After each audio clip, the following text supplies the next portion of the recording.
El campus de Alcoy de la Universidad Politécnica de Valencia continúa ampliando sus colaboraciones con los municipios de la comunidad. Esta vez se pone al servicio del Ayuntamiento de Cocentaina para ayudar al desarrollo y asegurar el futuro de la fira.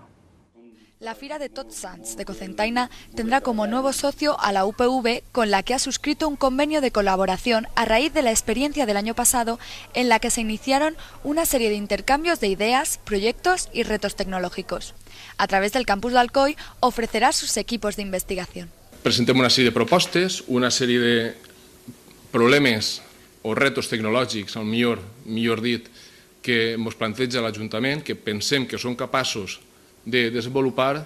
El que volem ser és el soci tecnològic de la Fira de Cocentaina y potenciar esa part tecnològica de lo que es la fira. El objetivo es mejorar las comunicaciones durante los días de feria.